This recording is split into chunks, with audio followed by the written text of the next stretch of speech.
स्वागत है आप सभी का मेरे मिनी व्लॉग में। तो आज अपनी माता जी को मैं हक करके निकल चुका हूँ कश्मीर की अपनी जर्नी की ओर। तो मैंने सबसे पहले कंबल पैक कर लिया। मम्मी कहती ठंड होगी रास्ते में, कंबल जरूर लेके जा। और ये मेरा इतना भारी भरकम बैग जो उठाना मेरे लिए बहुत ही मुश्किल होने वाला था। ये देखो, उठाते वक्त भी मैं पीछे की तरफ गिर रहा था, पर मैंने बहुत एफर्ट्स लगाते हुए इस बैग को उठा ही लिया, क्योंकि यार सर्दियों का टाइम है और भारी भारी कपड़े ले जाने पड़ते हैं। गर्मियों में तो ठीक है, आप इजी कैरी कर सकते हो अपने कपड़ों को, पर सर्दियों में बहुत मुश्किल हो जाता है यार। और जब भी सर्दियों में निकलो तो खूब कपड़े लेके जाओ साथ में, क्योंकि ठंड से बच सको। उसके बाद हम पहुंच गए अपने जगाधरी यमुनानगर स्टेशन पे, क्योंकि यहीं से हमारी ट्रेन है। और जगाधरी से अंबाला तक हमारी ट्रेन में कोई रिजर्वेशन नहीं है, क्योंकि रिजर्वेशन हमारी अंबाला से है। मैं यहाँ पे आके खड़े हो गया था और मेरा फ्रेंड जो विशाल मेरे साथ जा रहा है वो दूसरी जगह जा कर के खड़ा हो गया। तो मैं गया उसके पास, वो काफ़ी दूर खड़ा हुआ था, तो जाके मैं मिला इससे। तो उसके बाद हम बात कर रहे थे कि बहुत ज़्यादा एक्साइटमेंट हमें इस ट्रिप की। उसके बाद ट्रेन आ गई थी, तो ट्रेन में इस तरह से मैं खड़े होके जा रहा था अंबाला तक, क्योंकि सीट नहीं मिली। उसके बाद विशाल को सीट मिल गई थी, तो वो बैठ गया। हमने सामान वगैरह ऊपर रख दिया था, क्योंकि आधे पौने घंटे की बात थी। तो हमने स्टेशन पे पहुंच गए अंबाला। अंबाला हमारी रिजर्वेशन का जो कोच था वो B4 था, तो हम B4 ढूंढ रहे थे। इतनी देर में ही ट्रेन चल पड़ी और मैं अकेला चढ़ गया इस डिब्बे में, और विशाल दूसरे डिब्बे में चला गया था। तो उसके बाद फाइनली हम दोनों मिल गए और हमने अपनी सीट ढूंढ ली। ये विशाल की सीट थी और ये सामने वाली मेरी सीट है। तो हमने अपना बिस्तर वगैरह बिछाया और सो गया मैं तो, क्योंकि बहुत ज़्यादा थक गए थे। खाना वाना तो घर से खा के ही आए थे। तो ये देखो, एक तो रेलवे वाले यार ये वाइट वाले कपड़े पता नहीं क्यों देते, मेरे को तो समझ नहीं आता। ऐसे लगता है कि लोग मर रहे हैं, पता नहीं क्या है। उसके बाद जम्मू में हम पहुंच गए हैं। सुबह सुबह सुबह 7 बजे हम पहुंच गए थे जम्मू में। और जम्मू के स्टेशन पे ये देखो कितना बढ़िया ट्रैक्टर खड़ा था, तो मैं इसके साथ नौटंकी करने शुरू कर दिया था।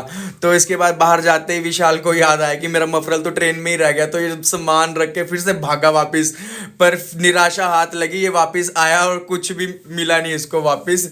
तो इसके बाद इसकी जो बैग था ना वो भी ख़राब हो गया था। तो बैग के जो टायर थे वो काम नहीं कर रहे थे, और ये ऊपर खोलने वाला भी। तो इसके बाहर ही हमारे को ये भैया मिल गए थे, तो उन्होंने हमारा बैग ठीक कर दिया था। तो वहीं से मैंने सिम भी ले लिया था, क्योंकि वहाँ जाके हमारे फ़ोन बंद हो गए थे बिल्कुल बुरी तरह से। तो मुझे लगा कि नेटवर्क तो बहुत ज़रूरी है यार, स्टोरी वगैरह वीडियो वगैरह सब अपलोड करना होता है। तो एक सिम तो हमने ले ही लिया था। उसके बाद हम बाहर निकले स्टेशन से, हमें ये बस मिल गई जिसमें बैठ करके हम बस स्टैंड तक जाने वाले थे।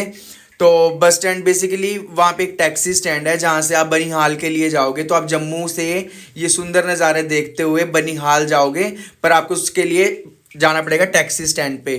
तो टैक्सी स्टैंड पे पहुँच के सबसे पहले मैंने पेस्ट ले लिया था, क्योंकि हमने ब्रश वगैरह भी नहीं किया था, तो पेस्ट थी नहीं हमारे पास। तो ब्रश करने लग गया था। यहाँ पे हम एक पब्लिक वॉशरूम था, वहाँ पे हमने ब्रश किया और नहाए धोए। नहाए नहीं थे, वो झूठ बोल रहा हूँ मैं हम जस्ट फ्रेश हुए थे और ब्रश किया था।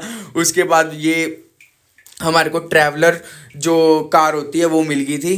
तो इसका जो प्राइस था वो 200 रुपये था, जो कि हमारे को बनिहाल छोड़ने वाला था। तो उसका टाइम हो गया था चलने का, और विशाल अभी भी खाना खाने भाग गया था। मैं इसको बुलाने आया कि वो बोल रहे हैं जल्दी आके बैठो, नहीं तो यहीं पे छोड़ के भाग जाएंगे, नहीं तो अगली सवारी को बिठा लेंगे हम।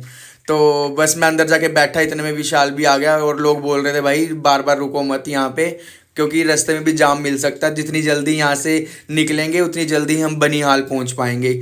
और उसके बाद हम रास्ते में रुके थे थोड़ी देर के लिए, क्योंकि 4-5 घंटे का सफ़र था। सबको भूख लगी थी, सब चाय वाय पीना चाह रहे थे यहाँ पे, तो रुके थे। सबसे पहले मैंने तो यहाँ पे मेडिकल पे अपने उल्टी की गोली ली, क्योंकि मुझे उल्टी हो रही थी बहुत।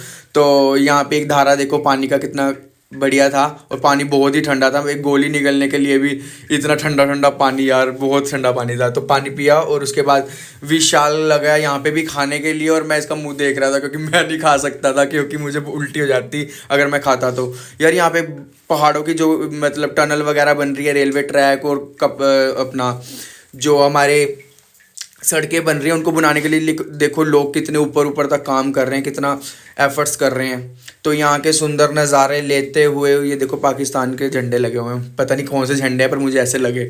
तो ये पहाड़ियाँ शुरू हो गई थी और पता लग रहा था कि हम पहुँचने वाले हैं। उसके बाद ये अपने भारत देश का तिरंगा उसको सलाम करते हुए हम पहुँच चुके हैं बनिहाल रेलवे स्टेशन पे। इतना सुंदर रेलवे स्टेशन है, इतना अच्छा फील आ रहा था यहाँ पर।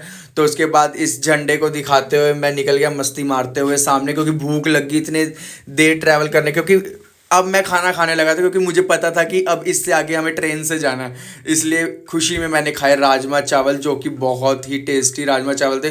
पूरा दिन से देख लो मैंने कुछ भी नहीं खाया, पर यहाँ पे आके मेरे को भूख लगी थी तो मैंने राजमा चावल खा लिए। उसके बाद एक भैया बाहर जा रहे थे, उनसे मैंने ये फेरन बोलते हैं इसे, ये पहन के अपना वीडियो बनाया, वो कहता डाल के देख लो। उसके बाद मैं भागे भागे गया अंदर और टिकट्स वगैरह लेके, ये ट्रेन रही है हमारी। ट्रेन की टिकट थी यहाँ से 45 रुपीज़, जो कि आपको बनिहाल से श्रीनगर रेलवे स्टेशन तक छोड़ देगी। ये कुछ इस तरह से ट्रेन का अंदर का व्यू है।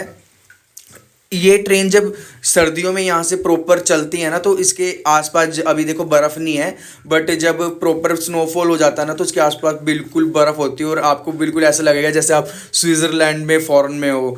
तो उसके बाद स्टेशन पे हम श्रीनगर उतरे और आते ही फिर से भूख लग गई थी। तो ये देखो, ये एक बहुत ही क्यूट सी बेकरी थी यहाँ पे, और यहाँ पे ये फ़ैन था, ये हमारे वहाँ इसको फ़ैन बोलते हैं, पर यहाँ पे और ही कुछ बोलते हैं। हमने कुकिंग वगैरह खाए, फ़ैन खाए, और ये था रेलवे स्टेशन का बाहर का व्यू। अब रेलवे स्टेशन से हमने बाहर जाना, हमें कुछ नहीं पता था कि हम कैसे जाएंगे अब बाहर की तरफ।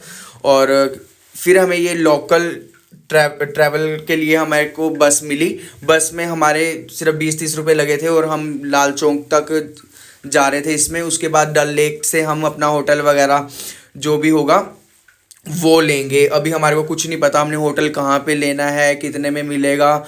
और ये आसपास का आप व्यू देख सकते हो, यहाँ की लोकल शॉप्स हैं, उसकी खूबसूरती देख सकते हो। ये बड़ा प्यारा लगा मुझे, यहाँ पे जो लाइटिंग कर रखी थी ओवरब्रिज के नीचे और ऊपर, बहुत प्यारा लग रहा था। तो फिलहाल हम बस से उतर चुके थे और पैदल वॉक करके हम डल लेक की तरफ जा रहे थे। और सर्दी भाई साहब बहुत ज़्यादा थी, तो सर्दी में अपने हाथ वगैरह गर्म करते हुए हम चल रहे थे। ये अंकल मिल गए थे हमें। अंकल बोले कि आपको फालतू इधर उधर भटकने की ज़रूरत नहीं है, आप मेरे साथ चलो, मैं अपने होटल में लेके जाऊंगा और जो आपको बहुत ही कम दाम में मिलेगा। तो ये इस होटल में हमारे को लेकर के आ गए थे।